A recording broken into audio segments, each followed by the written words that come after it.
अगर आप इंटरनेट पे बहुत ज्यादा एक्टिव रहते हो तो आपको पता होगा इस वक्त एल्विश यादव और प्रिंस नरूला के बीच में बहुत बड़ी कंट्रोवर्सी हो रखी है। इन दोनों की फाइट दिन ब दिन बढ़ती जा रही है, लेकिन एक टाइम था जब ये दोनों बहुत अच्छे दोस्त हुआ करते थे। हमने इन दोनों को एक साथ ब्लॉग्स में देखा है, इनको एक दूसरे से हंसी मजाक करते हुए देखा है और इनका भाईचारा देखा है। और फिर एक दिन एल्विश को रोडीज का ऑफर आता है। एल्विश के लिए ये बहुत बड़ी अपॉर्चुनिटी थी, लेकिन उस टाइम पे किसी को ये नहीं पता था कि इस ऑफर की वजह से प्रिंस और एल्विश के बीच के रिश्ते में बहुत बड़े चेंजेस आने वाले थे। आज के टाइम पे इंटरनेट खोल के देखो तो इन दोनों के फैंस एक दूसरे को हेट करते रहते हैं, और ये सब हेट स्टार्ट हुई 16 फरवरी 2025 को, जब रोडीज का एक प्रोमो आता है। ये प्रोमो 5 मिनट का था और उसमें से एक छोटा सा सेगमेंट इन दोनों की फाइट का था, जहां पे ये दोनों एक दूसरे से फाइट कर रहे होते हैं और एक दूसरे के बारे में बुरी बातें बोल रहे होते हैं। ये फाइट इतनी आगे बढ़ जाती है कि ये दोनों एक दूसरे को थप्पड़ मारने की भी धमकी देते हैं। रोडीज का ये प्रोमो देखने के बाद इन दोनों के फैंस बहुत ज्यादा गुस्सा हो गए और इनके सोशल मीडिया हैंडल्स पे जाके बुरी बुरी बातें बोलने लग गए। इस वजह से प्रिंस इंस्टाग्राम पे लाइव आते हैं और इस टॉपिक के ऊपर बात करते हैं। एलविश साहब सब ठीक है, एलविश साहब सब ठीक है भाई, बस उसकी ऑडियंस के साथ ठीक नहीं है, फिर उसकी ऑडियंस को थोड़ा सेट करते हैं। सिस्टम अक्कू किसका बड़ा भाई है, वो छोटा चक्कर नहीं है। काफी लोग मुझे कल पूछ रहे हैं कि भाई जो लड़ाई झगड़े चल रहे हैं क्या है। अरे वो शो है, वो चलता रहता है हमारा, ठीक है। बट मेरे बहुत खास भाई हैं गुड़गामा में, ठीक है, उनके दिल पे लगी हुई है, तो वो थोड़े गुस्सा है, वैसा क्यों है, बट सब चलता रहता है, कोई चक्कर नहीं बाकी है। और बीच में जो इनके लोग आते हैं गाली निकालने, कमेंट में आते हैं, मैसेज में आते हैं, अरे उनकी परवाह नहीं है, वो सारे बेले लोग हैं, ठीक है। अच्छे समझदार लोग होने चाहिए जो शो को शो की तरह ले। ऐसे आ गया ये सुमित, एलविश तेरा बाप है, इतने चाटे पड़ेंगे ना तेरे जैसे कि ना। ये जो आया था बीच में अभी कमेंट देने पास करने, एलविश तेरा, ये एलविश छोटा भाई है, ठीक है, कहाँ गया। और अब तुम लड़ते रहते हो, हमारे बीच में कुछ होता नहीं है ऐसा, और तो समझ नहीं आता कि यार तुम क्यों लड़ रहे हो आपस में। इस लाइव के बाद एल्विश यादव के फैंस और भी ज्यादा गुस्सा हो गए और ये कंट्रोवर्सी बहुत ज्यादा बढ़ गई। ये कंट्रोवर्सी इतनी बड़ी बन गई कि प्रिंस अपने हर दूसरे इंस्टाग्राम स्टोरी पे इसी टॉपिक के बारे में वीडियो डालने लग गए। भाई प्रिंस नरूला अपना बड़ा भाई है, अरनू सुनन माई हो, एलविश गड़ा चल रहा है, तो मेरे भाई मेरी बात ध्यान से सुन लिए, तू अपना ऊपर तले नीचे तक सारा अंगा लगा लिए, और फुल सपोर्ट है भाई प्रिंस नरूला भाई ने जवाब की।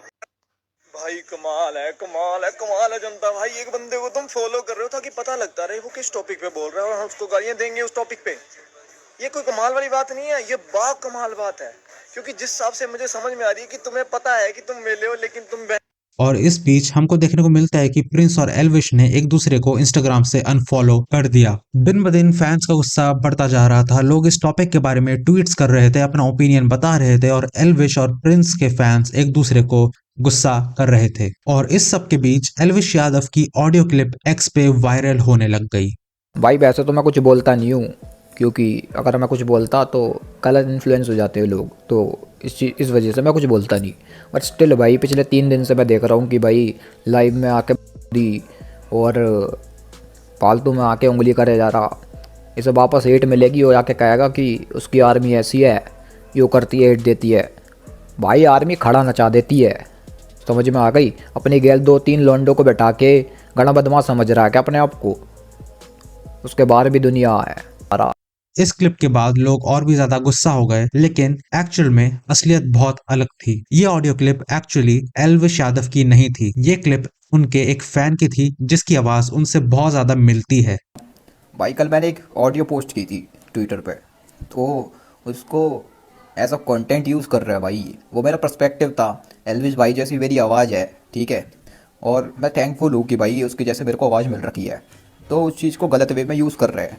ऊपर मैंने लिखा भी था वो मेरा पॉइंट ऑफ व्यू है, बट स्टिल भाई कुछ लोग हैं ना फैंडम में ही, वो उसे मिसयूज़ कर रहे हैं। तो क्योंकि बहुत सारे लोगों को ये वाली बात पता ही नहीं थी, इसीलिए बहुत सारे लोगों को लगा कि ये एल्विश की आवाज है और फैंस को गुस्सा और भी ज्यादा बढ़ गया। और ये सब हो रहा था इस कंट्रोवर्सी में, लेकिन इस कंट्रोवर्सी का एक एक्चुअली ऐसा सच है जो कि बहुत सारे लोगों को पता ही नहीं है।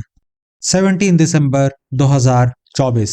ये वो डेट है जब एल्विश यादव ने अपने यूट्यूब चैनल पे व्लॉग अपलोड किया था, जहाँ पे वो ये बता रहे थे कि रोडीज की शूटिंग खत्म हो चुकी है, यानी कि उनकी ये फाइट बहुत महीनों पहले खत्म हो चुकी है। बिकॉज एक्चुअली ये जो कंट्रोवर्सी है ये प्रोमो की वजह से स्टार्ट हुई, जो कि रोडीज वालों ने अपलोड किया था अपने यूट्यूब चैनल पे, और इनकी ये जो फाइट हुई थी वो हुई थी 2-3 महीने पहले, और अब लोग उस वाली चीज पे इतना गुस्सा कर रहे हैं। लेकिन एक और चीज जो ऑडियंस नहीं जानती वो ये है कि इस कंट्रोवर्सी के स्टार्ट होने से 5-6 दिन पहले ही प्रिंस और एल्विश ने एक साथ एक गाना शूट किया था।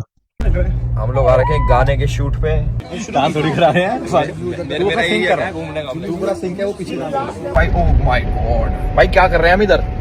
अपन अगले गाने का शूट कर रहे हैं भाई। भाई बहुत तगड़ा गाना आने वाला है गाइस, दिखा भी नहीं सकता मैं तुम्हें कितना तगड़ा है।